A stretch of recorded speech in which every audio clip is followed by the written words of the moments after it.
Corridonia, amanti dei viaggi. Si licenziano, partono per il Sud America e diventeremo YouTubers. Corridonia, mollo tutto e scappo in Sud America. Quante volte lo abbiamo sentito dire, nella maggior parte dei casi per ridere? Francesco Cuccioletta, 44 anni, e Sara Bartolacci, 41 anni, hanno deciso di farlo sul serio. Partiranno il 7 dicembre alla volta di Montevideo, capitale dell'Uruguay, dove recupereranno la loro moto e partiranno per un tour on the road dell'America Latina. La passione dei viaggi, i due ce l'hanno da sempre e hanno deciso di provare a farne anche un lavoro.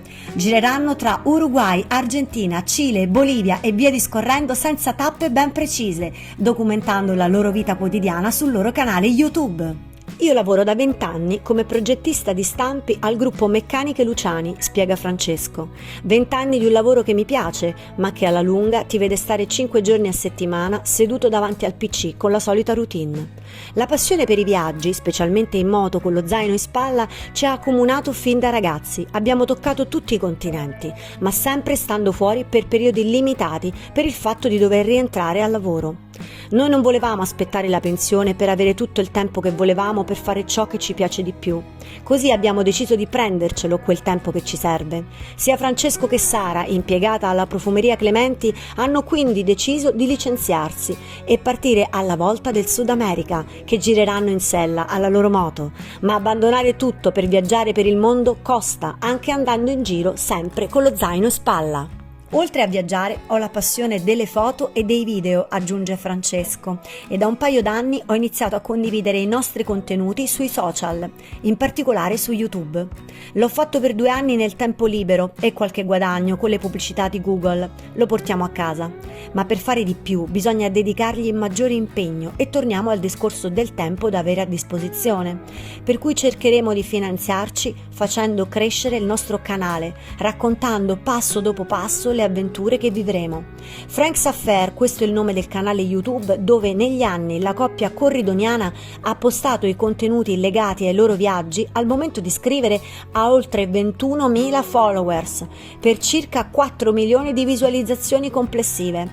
Non male, ma servono numeri ben maggiori per essere a tutti gli effetti degli YouTubers che possano tirare avanti soltanto coi frutti delle loro produzioni. Per alcuni è una follia.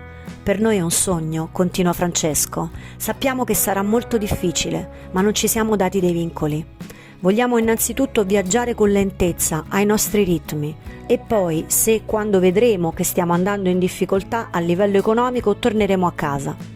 Nei giorni scorsi i due hanno lasciato la moto a Milano, da dove questa partirà per un lungo viaggio che, passando per mare, la farà arrivare a Montevideo a metà dicembre.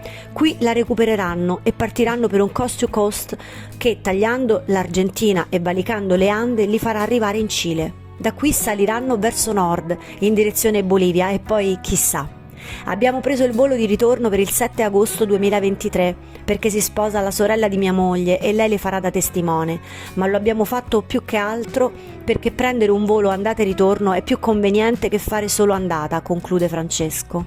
In realtà noi non ci siamo posti dei limiti, magari torniamo dopo un mese, magari dopo un anno, o ancora rientriamo per il matrimonio e poi ripartiamo, non necessariamente per il Sud America.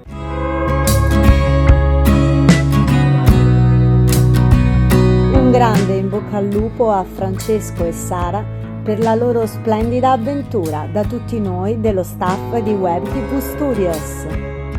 Ringraziamo la fonte del Corriere Adriatico. Seguiteci su tutti i nostri canali social e sul sito www.webtvstudios.it.